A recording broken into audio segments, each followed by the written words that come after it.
and welcome. It's time for another update, and today we're going to be talking about the fourth key of compassion. Hold on to nothing and you'll have everything. And we're talking about that in concert with the event that occurred just recently, or the non-event that occurred, and that was the supposed contact by a Federation ship on October 14th. As many of you are already aware, that didn't occur, and so there's a lot of disappointed and sad and angry and scared people out there. In fact, a lot of them are really going after Blossom Goodchild, who put out the message, and my heart goes out to her. That's not an easy position to be in. So the question is, what do we do now that we realize that, once again, we're just going to have to save ourselves? That was the deal. That's what we signed up for. We wanted to do it that way. But things started to get scary and a little frightening, and then we wanted someone to come in and take us out of here. And I understand that. God, we've all been in that position. So how do we move forward? Well, they gave us the keys of compassion, the 7 booklets, for a reason, and that was to help us through these times. So I went back to the keys and I thought, well, which of the keys would be the most helpful today, and what technique out of that key could really help us to pull ourselves up by the bootstraps and keep going. So I chose the 4th key, hold on to nothing. There it is. See, I'm not real good at that, but there we go. Hold on to nothing. How's this little lady here, hanging, got one foot at the end of a ladder just about to fall over. I love using those cartoons. They make it, so much fun to read these. And so the technique in the key, well, first of all, let's talk about what the key is. Hold on to nothing and you'll have everything simply means hold on to no fear, and then you can have everything, because the universe will be able to flow opportunities to you through the doors and windows of opportunity, because you have nothing blocking them. The thing that blocks the doors of opportunity are fears. So in this booklet, it gives you a technique called what's the worst thing that can happen. This technique is designed to clear out a fear that is blocking you and has got you in its grip in the moment. And right now, a lot of people are feeling that. They're, losing jobs, they're losing homes, they're facing being homeless. Many people are and unemployed. And so it's a very frightening time, and that's why this key is so valuable right now, to begin to apply this and to apply this technique, because I'm telling you, it's really effective. I've used it many times. Okay, so the technique is what's the worst thing that can happen, and it is created to use in conjunction with your inner child. Because if you understand the higher dimensional way of doing things, you work with the inner child and the soul as partners. It is a divine partnership of the 3 of you. The soul is your higher dimensional navigator who moves you through the lessons of life, and your inner child is your 3rd dimensional navigator, whose job is to maintain the body and make sure the body stays intact as much as possible.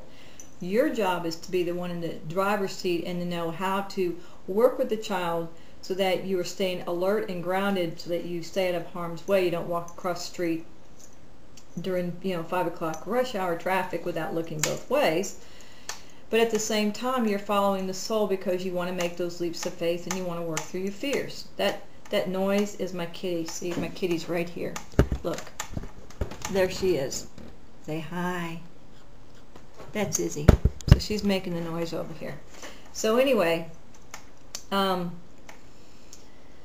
so when you use the what's the worst thing that can happen technique, if you're in fear and you've got the fear gripping you, obviously it's closing the doors of opportunity.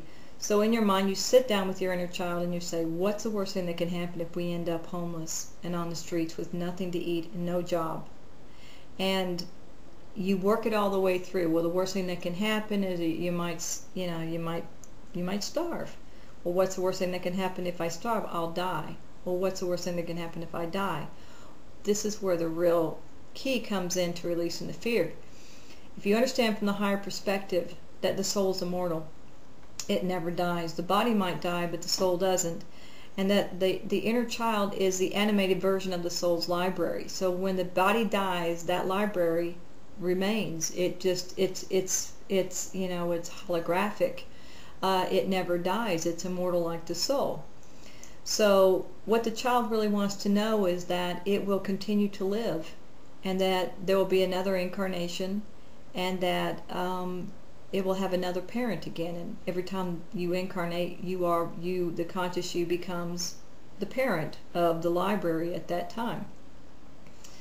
So when you explain this to the inner child, and the child can then relax, because ultimately all it wants to know, like I said, was that it will always have a daddy or a mommy, and that it will always live. And that is the case. It will always live, and you will always live. Even if you lose your body, the consciousness that is you goes on, and you remain, you know, you're eternal. So an example of that very quickly is when I first moved into my house, I got triggered over the fact that I'd taken on all this, and it was my dream come true, but I could easily lose my dream. So a couple of months afterwards, I was really in the grip of terror over this.